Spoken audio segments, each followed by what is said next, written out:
Hello students, today we continue our lecture on the study of compounds HNO3 or nitric acid. This lecture is presented by me, Pranit Khatak, your chemistry teacher. So let's begin. As you can see from the heading itself, today we are going to discuss the chemical properties of HNO3. In the last few classes, we have seen the physical properties as well as the preparations of HNO3, that is the nitric acid. So let's begin. As all of you can see from the slide itself, we're going to talk about the chemical reactions of HNO3. As here you can see, the HNO3 exhibits three types of reactions.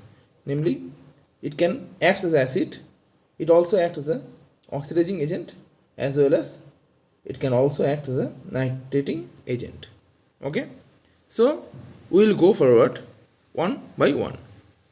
Okay, so let's proceed through point number 1, that is it acts as a acid. So the acidic properties of HNO3. Okay, so here in this slide we're going to talk about the acidic action or acidic properties of HNO3, that is the nitric acid. In the name itself, the acid term is there, so it has to behave as an acid. Okay, so we know most of the acids donate H plus ions. Similarly, in the case of HNO3, it also donates H plus ion. When HNO3 is ionized, it will form H plus and NO3 minus. Okay, and NO3 minus. Okay, so here as you can see, this H plus is donated by HNO3 when it is in ionized form, so that is why it is called as acid. Okay, so in the reactions with metal oxides, how HNO3 gonna behave? When any metal oxide, mainly transition metal oxides like CuO, that is copper oxide, as well as zinc oxide, that is ZNO, when these two metal oxides being reacted with HNO3, it can form a salt, that is a nitrate salt plus water. Okay, and the nitrate salt will be the respective nitrate salt of the metal oxide itself. So here in the case of copper oxide, here we get a copper nitrate and H2. Here H2O is a byproduct. Okay, so whenever a reaction comes and you have asked to write the major product of this reaction, you have to write this salt. Okay, if the ZNO is being there as a metal oxide, you have to term the salt as zinc nitrate. Okay, and if the copper oxide is there, then you have to term the product as a copper nitrate with appropriate symbol for that. Okay, and here in the case of carbonates, when the HNO3 is being reacted with carbonates, it will form calcium nitrate or the carbonate of the metal as well as H2O. Okay, in the case of calcium carbonate, when it is reacted with HNO3, it will form calcium nitrate as well as H2O. Okay, similarly, when HNO3 is reacted with hydroxides, that is bases. As you know, HNO3 is an acid. HNO3 is an acid and hydroxides are base.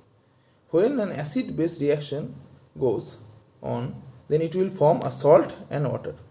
It will form a salt and water. Okay, here in the case of HNO3, we also see some similar results as well. In the case of HNO3, when it is reacted with NaOH, it will form NaNO3, that is a salt and water. Similarly, when HNO3 is reacted with calcium hydroxide, it will form calcium nitrate, that is CaNO3 whole base 2. This sodium nitrate as well as the calcium nitrate, both of these nitrate salts are one example of acid base reactions. Okay, so this NaNO3 and CaNO3 both are salt.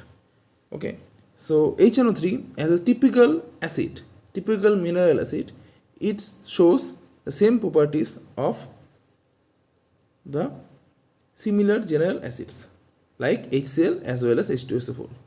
Okay, okay, so let's move forward to the next slide. Here in this slide we're gonna talk about the oxidizing action, of HNO3.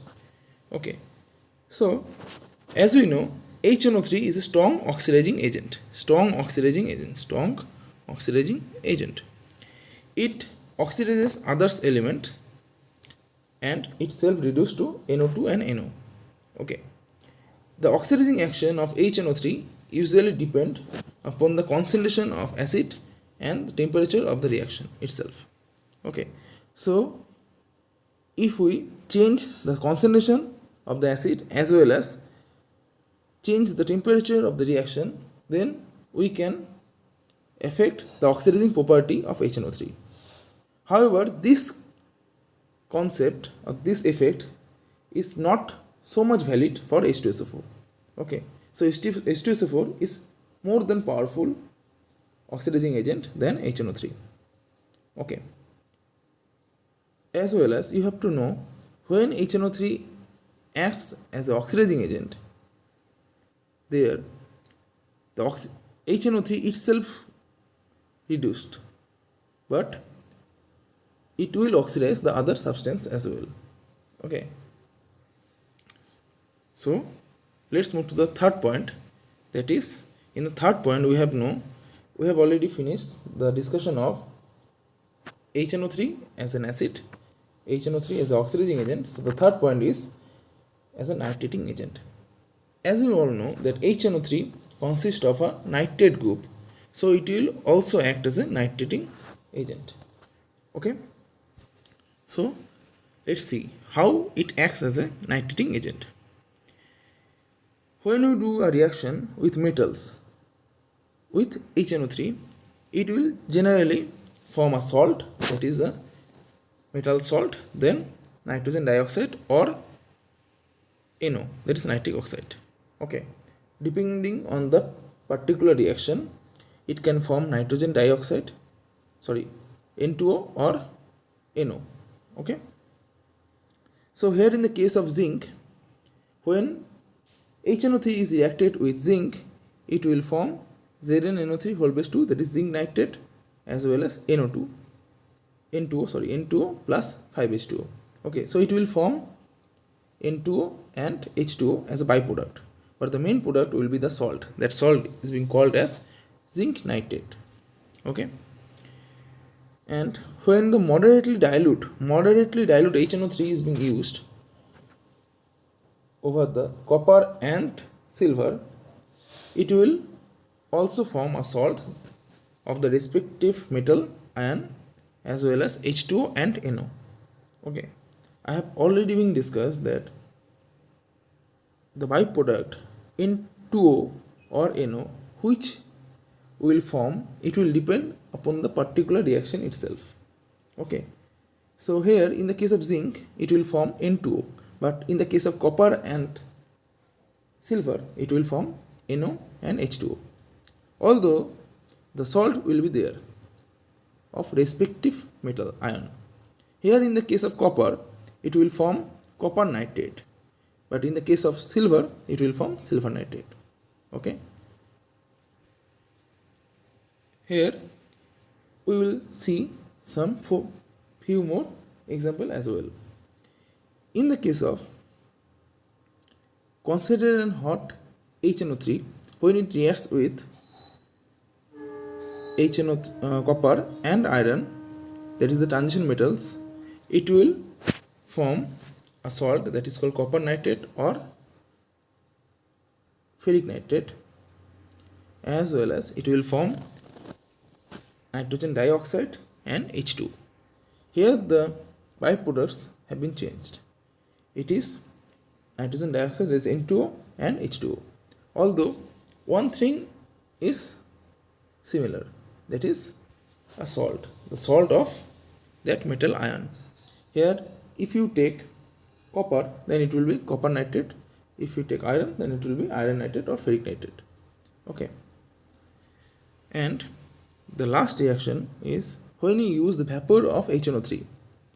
When you use the vapor of HNO3 over the heated copper, the nitrogen gas will evolve. Okay. And it will form a salt called copper nitrate. But this copper nitrate is not so stable, so it will further get decomposed and it will form copper oxide and nitrogen dioxide. Okay, and somewhat oxygen as well. But there is a question here. In this reaction,